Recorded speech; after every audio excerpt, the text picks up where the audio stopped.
ಈಗ ನಿಮ್ಮದು ಈ ರೀತಿ ದೇಶದ ಹಿತಾಸಕ್ತಿ ವಿಷಯದಲ್ಲಿ ಸೈನ್ಯದ ಮೇಲೆ ಅಪನಂಬಿಕೆ ವ್ಯಕ್ತಪಡಿಸೋದನ್ನು, ಸೈನಿಕರ ಬಗ್ಗೆಯೇ ಸಂಶಯ ಬರುವಂತೆ ನಡ್ಕೊಳ್ಳೋದನ್ನು ದಯಮಾಡಿ ಮಾಡಬೇಡಿ. ನಮ್ಮ ದೇಶದ ತಾಕತ್ತು ಅವತ್ತೂ ಇತ್ತು, ಇವತ್ತೂ ಇದೆ, ನಾಳೆನೂ ಇರುತ್ತೆ. ಸಂಧಾನ ಮೇಜಿನಲ್ಲಿ ಮೋದಿಯವರು ಸೋತಿಲ್ಲ. ಸೈನಿಕರು ರಕ್ತ ಸುರಿಸಿ ಗೆದ್ದಿದ್ದನ್ನು, ಯುದ್ಧದಲ್ಲಿ ಗೆದ್ದಿದ್ದನ್ನು ಸಂಧಾನ ಮೇಜಿನಲ್ಲಿ ಸೋತವರು ಯಾರು ಅಂತ ಸ್ವಲ್ಪ ಹಿಂತಿರುಗಿ ನೋಡಿ. ನಾನು ಸತ್ತವ್ರ ಹೆಸರು ಹೇಳಬಾರ್ದು ಅಂತ ಹೇಳಲ್ಲ, ಇಲ್ಲಾಂದ್ರೆ ಅವರೆಲ್ಲರ ಹೆಸರು ನನ್ನ ನಾಲ್ಗೆ ತುದಿಲೇ ಇದೆ.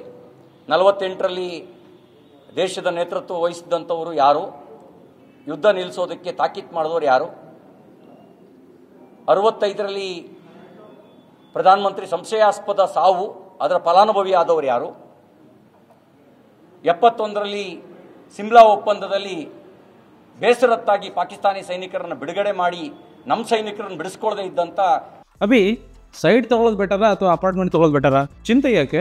ಒಬ್ಬ ರಿಯಲ್ ಎಸ್ಟೇಟ್ ಎಕ್ಸ್ಪರ್ಟ್ ಜೊತೆ ಮಾತಾಡು. ಹೌದಾ? ಹೇಗೆ? Boss Vala B the boss. ನೇತೃತ್ವವನ್ನು ಯಾವ ನೇತೃತ್ವ ಅಂತ ನಾವು ಕರಿಬೇಕು. ನಮ್ಮ ಹತ್ರ ಉದಾಹರಣೆಗಳಿದಾವೆ, ನಾನು ಹೇಳಲ್ಲ ಈಗ. ಆದರೆ ಅದು ರಾಷ್ಟ್ರದ ತೀರ್ಮಾನ ಅಂತ ಪರಿಭಾವಿಸಿದ್ವಿ. ಇದು ಕೂಡ ರಾಷ್ಟ್ರದ ತೀರ್ಮಾನ, ರಾಜಕೀಯ ತೀರ್ಮಾನ ಅಲ್ಲ. ಎಕ್ಸ್ಟರ್ನಲ್ ಅಫೇರ್ಸ್ ಅನ್ನೋದು, ವಿದೇಶಾಂಗ ನೀತಿ ಅನ್ನೋದು ರಾಷ್ಟ್ರ ಮತ್ತು ರಾಷ್ಟ್ರದ ನಡುವೆ ನಡೆಯೋದು, ರಾಜಕೀಯ ಪಕ್ಷಗಳ ನಡುವೆ ನಡೆಯೋದಲ್ಲ.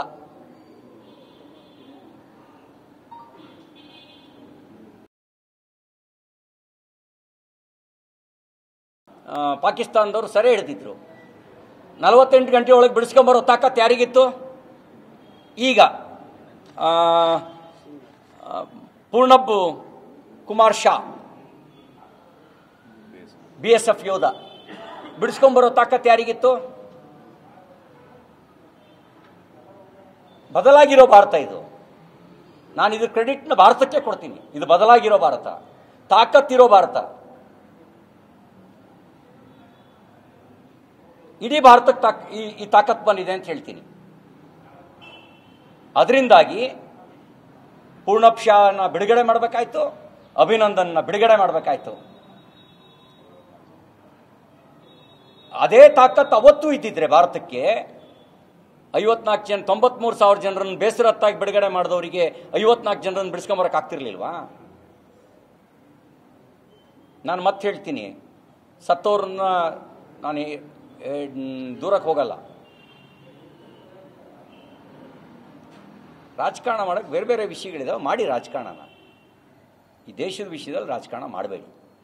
ಮಾಡಿದ್ರೆ ಕುಬ್ಜರಾಗೋದು ನೀವೇ. ಆರ್ಟಿಕಲ್ 370 ತೆಗೆದ್ರೆ ಅದನ್ನು ಮತ್ತೆ ವಾಪಸ್ ತರ್ತೀವಿ ಅಂತ ಪ್ರಣಾಳಿಕೆಯಲ್ಲಿ ಹಾಕೊಂಡವ್ರು ನೀವು. ನಾಚಿಕೆ ಆಗಬೇಕಾಗಿರೋದು ನಿಮಗೆ.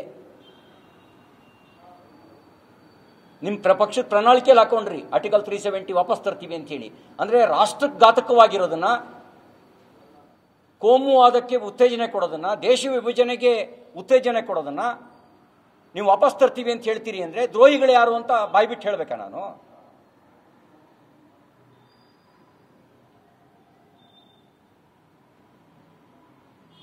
ಸುಮ್ಮನೆ ಒಂದು 2004ರಿಂದ 2014ರವರೆಗೂ ಭಯೋತ್ಪಾದಕ ದಾಳಿಗಳು ಎಷ್ಟು ನಡೆದಿದ್ದು? ಈ ಥರದ್ದು ಒಂದು ತಾಕತ್ತು, ಒಂದು ಉರಿ, ಒಂದು ಪುಲ್ವಾಮಾಕ್ಕೆ ಸರ್ಜಿಕಲ್ ಸ್ಟ್ರೈಕು, ಈಗ 9 ನೆಲೆಗಳ ಮೇಲೆ ನಡೆಸಿದಂಥ ಆಪರೇಷನ್ ಸಿಂಧೂರ, ಈ ಥರದ್ದು ಒಂದು ಮಾಡಿದ್ರ ನೀವು? ಹೇಳಿ, ಯಾವ್ದು ಮಾಡಿದ್ವಿ ಅಂತ?